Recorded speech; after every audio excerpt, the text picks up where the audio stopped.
के बारे में हमें सब बताएं कि कितने एक लोगों ने जो बड़े मशहूर रहे हैं जिन्होंने नबूवत का झूठा दावा किया और उम्मत ने उनके साथ क्या सलूक किया। देखिए, इसमें तो कुछ लोग वो हैं जिन्होंने रिसालत में आप सल्लल्लाहु अलैहि वसल्लम के ज़माने ही में दावा कर दिया था।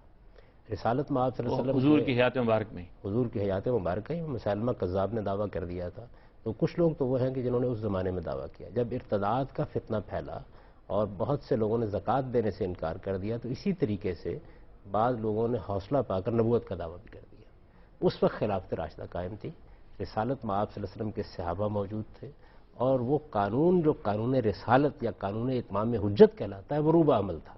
यानी अल्लाह का एक सच्चा पैगंबर जब दुनिया में मौजूद होता है तो उसकी तरफ से इत्माम हुज्जत के बाद उसके ना मानने वालों पर सज़ा नाफिज की जाती है। तो उसके तहत वो सज़ा उनके ऊपर भी नाफिज कर दी गई।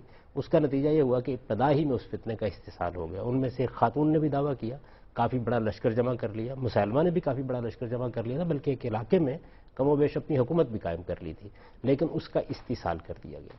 इसके बाद फिर मुख्तलिफ अदवार में बाद ऐसे लोग थे कि जिन्होंने इनफरादी हैसियत से इस तरह के दावे किए, जिसमें एक बहुत मशहूर शायर अबुल मारवी है, जिसकी गुफरान और लज़ूमियात किताबें हैं, और उसने उनमें अपनी शायरी के ज़ोर पर इस तरह के दावे किए, लेकिन बहुत जल्द मुतनब्बे हुआ और फिर उसने बड़ी हद तक अपने आप को इस दावे से हटा भी लिया।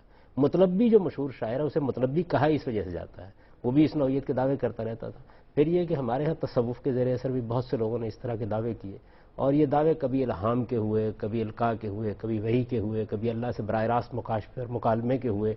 इसी तरह बाद लोगों ने इससे भी आगे बढ़कर इस तरह की बातें की कि तशरीई नबूवत ख़त्म हो गई है, लेकिन वो नबूवत ख़त्म नहीं हुई कि जिसमें अल्लाह ताला से मुकालमे का शरफ़ हासिल होता है। ये भी कदीम ज़माने में बाद लोगों ने किया।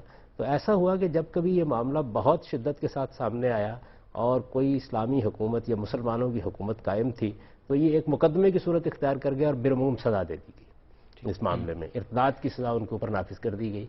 बाद के ज़मानों में जब मुसलमानों की हुकूमत कायम नहीं रही, तो उसमें भी बहुत से लोग हैं कि जिन्होंने महदवियत के दावे किए, और इसी तरह से जैसे मेहदी सोडानी ने दावा किया, मेहदी जौनपुर ने दावा किया, तो इस तरह के लोग भी हुए। उन्हीं में फिर हमारे मुल्क के अंदर भी इस नौइयत का मामला हुआ, और उस वक्त मुसलमानों की हुकूमत कायम नहीं थी, तो इस वजह से कोई इस नौइयत का सज़ा देने का मामला नहीं हुआ।